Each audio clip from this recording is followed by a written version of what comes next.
Sir, ಈಗ ಅವರು ಒಂದು ಕೊಲೆ ಮಾಡಿದ್ದಾರೆ ಅನ್ನೋದು ಆರೋಪದ ಮೇಲೆ ಒಳಗೆ ಹೋಗಿರೋದು, ನೀವು ಒಂದು ಕೊಲೆ ಮಾಡಿನೇ ಒಳಗೆ ಹೋಗಿರ್ತಕ್ಕಂಥದ್ದು. ನೀವು ಹೊರಗಡೆ ಬರೋದಕ್ಕೆ 22 ವರ್ಷ ಟೈಮ್ ತೊಗೊಂಡು. ಸೊ ಕಾನೂನಲ್ಲಿ ಅದು ಯಾವ್ಯಾವುದು ಅಂದರೆ ಲೈಕ್ ನ್ಯಾಯಾಂಗ ವ್ಯವಸ್ಥೆ ಯಾವ್ಯಾವ ಆ್ಯಂಗಲಲ್ಲಿ ಶಿಕ್ಷೆ ಕೊಡುತ್ತೆ ಅಥವಾ ಏನನ್ನ ಪ್ರತಿನಿಧಿಸುತ್ತೆ ನಮಗೆ ಗೊತ್ತಿಲ್ಲ. ಬಟ್ ನೀವು ಅವರು ಮರ್ಡ್ರು ಮಾಡಿರೋದ್ರಿಂದ ನಿಮಗೆ ಯಾಕೆ 22 ವರ್ಷ ಟೈಮ್ ತೊಗೊಂಡು? ಡಿ ಬಾಸ್ ಆಚೆ ಬರಲಿಕ್ಕೆ ಎಷ್ಟು ವರ್ಷ ಆಗ್ಬೋದು, ಎಷ್ಟು ತಿಂಗಳಾಗ್ಬೋದು, ಯಾವಾಗ ಬೇಲ್ ಸಿಗ್ಬೋದು ಅನ್ನೋಂಥದ್ದು ಅಭಿಮಾನಿಗಳ ಪ್ರಶ್ನೆ ಇದ್ದೇ ಇದೆ. ಸೊ ದರ್ಶನ್ ಅವರಿಗೆ ಬೇಲ್ ಯಾವಾಗ ಸಿಗುತ್ತೆ, ಎಷ್ಟು ದಿನ ಆಗ್ಬೋದು, ಎಷ್ಟು ತಿಂಗಳಾಗ್ಬೋದು ಅಂತ? ಮೇಡಮ್, ಎಷ್ಟು ದಿನ ಆಗುತ್ತೆ, ಎಷ್ಟು ತಿಂಗಳಾಗುತ್ತೆ ಅದು ಕೋರ್ಟ್ ನಿರ್ಧಾರ ಮಾಡುತ್ತೆ ಮೇಡಮ್. ನಾವು ನಿರ್ಧಾರ ಮಾಡಲ್ಲ. ಖಂಡಿತ ಡಿ ಬಾಸ್ ಬರ್ತಾರೆ. ಈಗೇನೋ ಒಂದು ಗ್ರಹಣ ಹಿಡಿದಿದೆ ಅವರಿಗೆ, ಸೂರ್ಯನಿಗೆ ಗ್ರಹಣ ಹಿಡ್ದಂಗೆ ಆಡಿದೆ. ಗ್ರಹಣ ಸರಿಲೇಬೇಕಲ್ಲ ಮೇಡಮ್. ಒಂದು ಸ್ಟಾರ್ಟ್ ಆಗಿದೆ ಅಂತಂದರೆ ಒಂದು ಎಂಡ್ ಇರಲೇಬೇಕು ಮೇಡಮ್. ಎಲ್ಲದಕ್ಕೂ ವ್ಯಾಲಿಡಿಟಿ ಇದೆ. ಹಾಗೆ ಡಿ ಬಾಸ್ ಬಿಡುಗಡೆಗೂ ಒಂದು ವ್ಯಾಲಿಡಿಟಿ ಇದೆ. ಬಿಡುಗಡೆ ಆಗ್ತದೆ. ಜೈಲಲ್ಲಿ ಇದ್ದುಕೊಂಡು ಲಾ ಓದಿದ್ದೀರಾ ಅಂತ ಕೇಳ್ಪಟ್ಟೆ, ನಿಜಾನ? ಜೊತೆಗೆ ಆ ಥರದ್ದೆಲ್ಲ ಆ್ಯಕ್ಟಿವಿಟೀಸ್ ಮಾಡ್ಬೋದಾ, ಎಜುಕೇಷನ್ ಮಾಡ್ಬೋದಾ ಒಳಗಡೆ ಇದ್ಕೊಂಡು? ಸೊ ಲಾ ಓದ್ಕೊಂಡಿದ್ದವ್ರಿಗೆ ಇಷ್ಟು ಟೈಮಿಗೆ ದರ್ಶನ್ ಅವ್ರು ಆಚೆ ಬರ್ತಾರೆ ಅಥವಾ ಇಷ್ಟು ಟೈಮಿಗೆ ಅವರಿಗೆ ಬೇಲ್ ಸಿಗ್ಬೋದು ಅನ್ನೋ ಒಂದು ಕ್ಲಾರಿಫಿಕೇಶನ್ ಅಥವಾ ಒಂದು ಜಡ್ಜ್ಮೆಂಟ್ ಅಂತ ಇರುತ್ತೆ. ನಿಮ್ಮ ಪ್ರಿಡಿಕ್ಷನ್ ಪ್ರಕಾರ ಎಷ್ಟು ತಿಂಗಳು ಹಿಡಿಬೋದು ಅಂತ? ಮೇಡಮ್, ಚಾರ್ಜ್ ಶೀಟ್ ಬಂದ ನಂತರ ಖಂಡಿತ ಬೇಲ್ ಆಗುತ್ತೆ ಅವರಿಗೆ. 90 ದಿನದೊಳಗೆ ಚಾರ್ಜ್ ಶೀಟನ್ನು ಪ್ರೊಡ್ಯೂಸ್ ಮಾಡಬೇಕು ಅವರು, ಪೊಲೀಸ್ ಇಲಾಖೆ.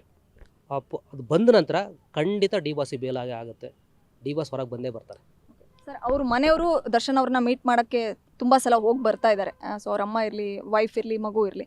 ಸೊ ಒಳಗಡೆ VIP ಸೆಲ್ಲಲ್ಲಿ ಪವಿತ್ರ ಗೌಡ ಮತ್ತು ದರ್ಶನ್ ಅವ್ರನ್ನ ಮೀಟ್ ಮಾಡಿರ್ತಕ್ಕಂಥ ಏನಾದರೂ ನೀವೇನಾದರೂ ನೋಡಿದ್ರಾ?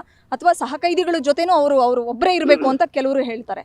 ಅಥವಾ ಎಲ್ಲರೂ ಸೇರಿ ಒಂದೇ ರೂಮಲ್ಲಿದ್ದಾರಾ? ಅಥವಾ ಹೇಗೆ ಅಂದರೆ ಹರಟೆ ಹೊಡೆಯೋದು, ಸಿನಿಮಾ ನೋಡೋದು, ಹಿಂದಿ ಸಿನಿಮಾ ನೋಡ್ತಿದ್ದಾರಂತೆ, ಕನ್ನಡ ನ್ಯೂಸ್ ಚಾನಲ್ ನೋಡಲ್ವಂತೆ, ಈ ಥರದ್ದೆಲ್ಲ ಸುದ್ದಿ ಇದೆ.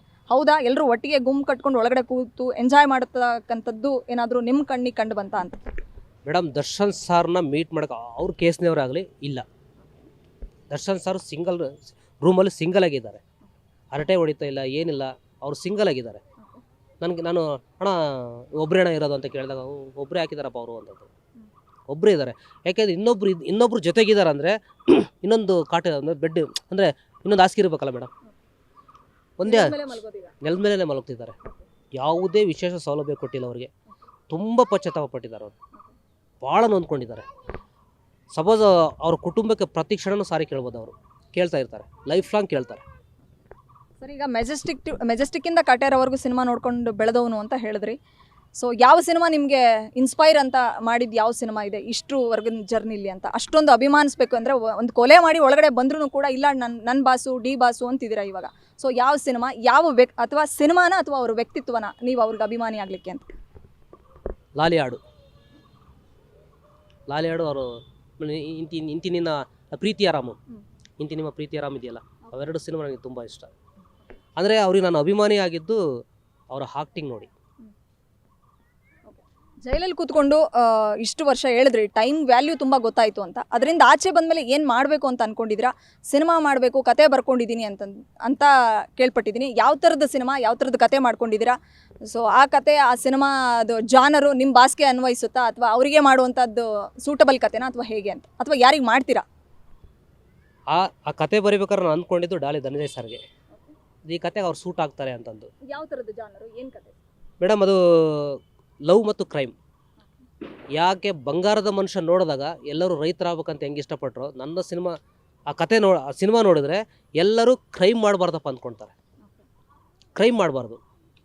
ಕ್ರೈಮ್ ಮಾಡಿದರೆ ನಮ್ಮ ಜೀವನ ಹೆಂಗೆ ಹಾಳಾಗುತ್ತೆ, ಜೈಲಲ್ಲಿ ಯಾವ ಥರ ಜೀವನ ಇರುತ್ತೆ ಅನ್ನೋದನ್ನ ಸಬ್ಜೆಕ್ಟ್ ತೊಗೊಂಡಿದ್ದೀನಿ. ಅದ್ರ ಜೊತೆಗೆ ಲವ್. ಅಂದರೆ ಎಷ್ಟು ದಿನದಿಂದ ಬರೆಯೋಕ್ಕೆ ಶುರು ಮಾಡಿದ್ರಿ ಅದನ್ನ ಕತೆ? ಜೈಲಲ್ಲಿ ಯಾವ ಟೈಮಿಂದ ಶುರು ಮಾಡಿದ್ರಿ, ಹೆಂಗೆ ಎಂಡ್ ಮಾಡಿದ್ರಿ ಅಂತ? ಮೇಡಮ್, ಈ ಕವನ ಸಂಕಲನ ಬರೆದ ಮೇಲೆ ನನಗೆ ಒಂದು ಥಾಟ್ ಬರುತ್ತೆ. ಇದು ಯಾಕೆ ಅದು ರಿಯಲ್ ಸ್ಟೋರಿ. ಈ ಸಿನಿಮಾ ರಿಯಲ್ ಸ್ಟೋರಿ. ಇದುವರೆಗೂ ಯಾವ ಇಂಡಸ್ಟ್ರಿಯಲ್ಲಿ ಈ ಥರ ಸ್ಟೋರಿ ಬಂದಿಲ್ಲ. ತುಂಬ ರಿಯಲ್ ಸ್ಟೋರಿ ಇದು. ಅದನ್ನು ನಾನು ಸಿನಿಮಾ ಮಾಡ್ಬೇಕು ಅಂದ್ಕೊಂಡು ಅಂದರೆ ಒಂದು 3 ತಿಂಗಳೊಳಗೆ ನಾನು ಆ ಸಬ್ಜೆಕ್ಟನ್ನು ಕಂಪ್ಲೀಟ್ ಮಾಡಿದ್ದೆ.